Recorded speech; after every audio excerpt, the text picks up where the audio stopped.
मईशत को संभालने के लिए वजारत खजाना की क़यादत तब्दील, मिफ्ता इस्माइल मुस्ताफी, इसहाक डार की वापसी, विफाकी वजीर खजाना का ओहदा संभालेंगे। इसहाक डार आज शहबाज शरीफ के साथ ही वतन वापस आएंगे। मंगल को बतौर सेनेटर, बुध को वजीर खजाना का हलफ उठाएंगे। लंदन में वजीर आज़म शहबाज शरीफ, नवाज शरीफ और इसहाक डार की तवील मुलाकात।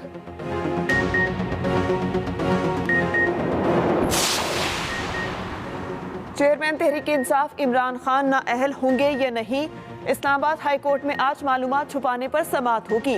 जस्टिस आमिर फारूक केस सुनेंगे। अदालत ने आज दलाइल तलब कर रखे हैं। दूसरी जानिब इमरान खान आज लाहौर का दौरा करेंगे, अहम मुलाकातें करेंगे।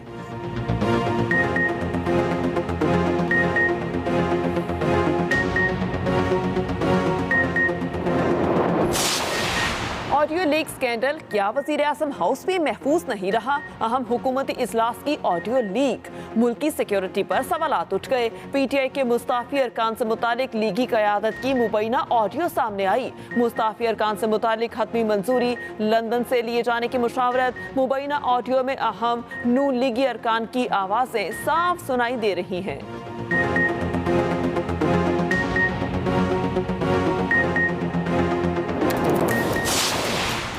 ऑडियो लीक से वाज़ेह हो गया, मरियम के दामाद ने भी पैसे बनाए। चेयरमैन पीटीआई के भी ताबड़तोड़ लफ्जी हमले। कहा, मरियम नवाज से सच नहीं बोला जाता, वो मौजूदा हुकूमत में नाजायज़ काम करा रही हैं। मरियम अपने दामाद के लिए भारत से प्लांट इंपोर्ट कराना चाहती हैं।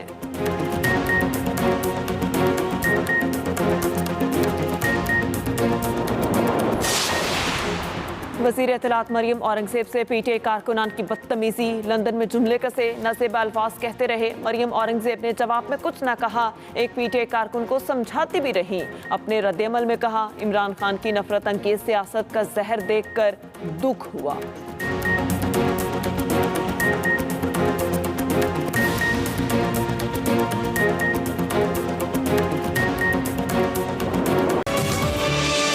Welcome back to Expresso. Break के बाद हाजिर हो चुके हैं जनाब, और चूंकि हमने प्रोग्राम में आगे सेगमेंट की तरफ जाना है, लेकिन उससे पहले कल एक वीडियो आई सोशल मीडिया के ऊपर मरियम औरंगज़ेब साहिबा की। लंदन के अंदर वो किसी कॉफ़ी शॉप के अंदर मौजूद थी और कुछ पाकिस्तानियों ने वहाँ पे एहतजाज किया, और काफ़ी एहतजाज नहीं किया बल्कि उनको हरास किया। ये वर्ड ज़्यादा अप्रोप्रिएट है। अनफॉर्चुनेटली ये इतना एक वियर ट्रेंड सेट हुआ है जिसमें हम जिस तरह से इन पॉलिटिशियंस को तनकीद का निशाना बनाते हैं। इससे पहले मदीना मुनव्वरा के अंदर भी इस तरह का वाक़या पेश आया था, और बहुत अफसोस हुआ ये देखकर। चाहे आपका किसी भी पॉलिटिकल पार्टी से आपकी एफिलिएशन है, आपका ताल्लुक़ है, लेकिन ये किसी भी तौर जस्टिफाई नहीं है कि खातून को जो अकेली हैं, अपनी पर्सनल कैपेसिटी के अंदर कहीं गई हैं, आप उनको हरास करें, उन पे आवाज़ें कसें, उन्हें अजीबो गरीब अलकाबात से नवाजें। और ये इस सारी वीडियो में जो सबसे अफसोसनाक बात थी कि इसमें ख़वातीन ज़्यादा थी, और वो ख़वातीन जिस अंदाज में उन्हें हरास कर रही थी, क्रिटिसाइज़ कर रही थी, ये बहुत ही काबिल अफसोस और काबिल एक मज़म्मत चीज़ है। मैं पर्सनली इस चीज़ को बिल्कुल कंडेम करती हूँ। मुझे लगता है कि ऐसी चीज़ें, ऐसी वीडियोस और इस तरह की हरासमेंट की चीज़ें करके हम एक बहुत गलत ट्रेंड सेट करें। आप इमेजिन करें, आपके घर की कोई खातून इस तरह से जाए, चाहे वो किसी पॉलिटिकल पार्टी से उनका ताल्लुक़ हो, और चार लोग उठकर उनको इस तरह से तनकीद का निशाना बनाएंगे, उन्हें इस पे आवाज़ें कसें। आपके लिए कितनी एक अफसोस और कितनी एग्रेशन वाली बात होगी कि आपके घर की किसी खातून को, उनके बच्चे हैं, उनकी फैमिली है, वो देख रही होंगी। बेशक वो पॉलिटिकल पार्टी से उनका ताल्लुक़ है, लेकिन ये किसी तौर भी जस्टिफाई नहीं है कि आप किसी खातून को उनकी पर्सनल कैपेसिटी के अंदर इस तरह से आवाज़ें कसें, उन्हें तनकीद का निशाना बनाएं। बिलाशुबा जी काबिल मज़म्मत है, और बहुत बड़ा सवालिया निशान है उन लोगों की तरबियत पर जो ये सब कुछ करते नज़र आते हैं। अगले का वक्त हुआ है, देखते हैं निकले तेरी तलाश में, और जिक्र है चित्राल दास्तान का।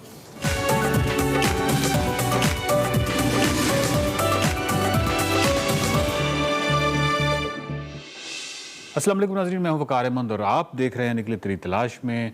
गुज़श्ता किस्त जो थी उसमें तार साहब से हमने गुफ्तगू की थी, उनकी किताब जो चित्राल दास्तान पे, और उसमें हमने कॉगज़ी की मस्जिद के हवाले से उनसे बात हुई थी, और बड़ी दिलचस्प बात हुई थी, और चित्राल के कलों के हवाले से बात हुई थी।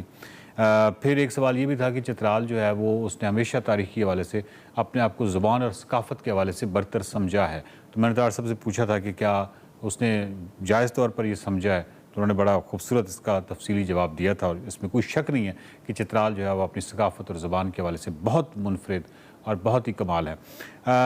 इसके अलावा जो है वो तार साहब से लोहारी टनल के हवाले से भी बात हुई थी, तो इस दफ़ा जो है वो हमने तार साहब से ये पूछना है, जिस तरह मैंने गुज़श्ता किस्त में जिक्र किया था कि भुट्टो साहब के हवाले से बड़ा एक इंटरेस्टिंग वाक़या उन्होंने लिखा है।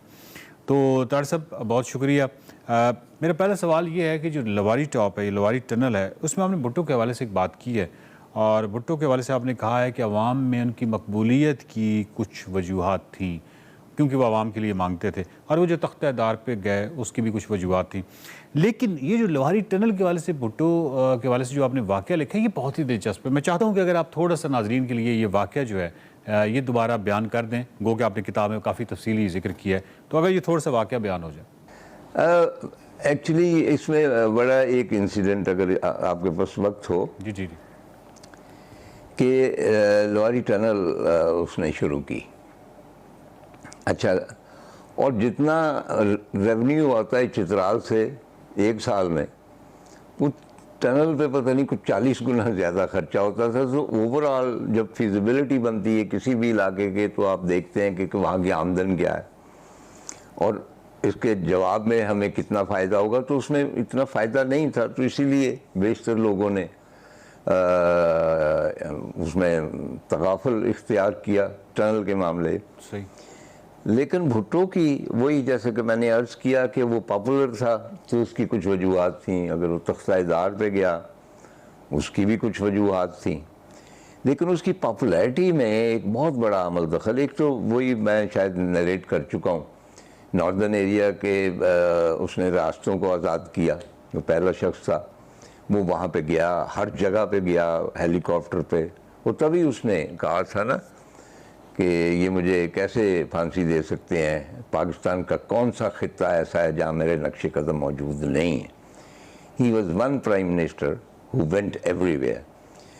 चुनाचे एक छोटा सा इंसिडेंट है कि जिस तरह वो फंड्स इकट्ठे करता है जी। तो ये जाहिदी आखिरी शायद प्राइम मिनिस्टर थे ईरान के शाह के ज़माने, तो उन्होंने अपनी ऑटोबायोग्राफी लिखी। तो उसमें एक चैप्टर थोड़ा सा भुट्टो साहब के बारे में, तो उसमें वो लिखता है, Zahedi ex prime minister of Iran, मेरा ख्याल बहुत हो गया हूँ। अच्छा। उनका हम भुट्टो से बहुत तंग थे। अच्छा। क्योंकि हर 1-1.5 माह के बाद वो आ जाता था, पाकिस्तान एम्बेसी में ठहरता था। अब उसकी बीवी चूँकि ईरानी थी तो वो कहता था मैं आपका दामाद हूँ, तो मैं अपने ससुराल आया हुआ हूँ। आपको पता है कि वो इंटेलिजेंट तो बहुत, और मैं अपने भाई से मिलना चाहता हूँ शहनशाह से। शहनशाह के पास इतना टाइम नहीं होता था, लेकिन बिलाखिर हम तंग आ जाते थे क्योंकि वो कहता था मैं मिले बगैर जाऊँगा ही नहीं। सही। चुनांचे हम थोड़ी सी उसके लिए गुंजाइश निकाल लेते थे, कोई 15-20 मिनट। तो जब शाम को बैठते थे तो शहनशाह, क्योंकि शहनशाह थे, वो ख़ास मेयर अरगवानी जो भी होती है शहनशाहों की पसंदीदा, वो एक ख़ास वक्त पे, तो वो कहता है कि भुट्टो साहब को भी इनवाइट कर लेते कि जी आएँ। तो वो कहता है कि भुट्टो इतना चालाक था, उसने बदतरीफ़ी की हुई अपनी तरह, कम वक्त इतना चालाक था कि ही न्यू एग्जैक्टली कि कितने जाम पीने के बाद शहनशाह साहब थोड़े से कुतरबूद हो जाते। सही।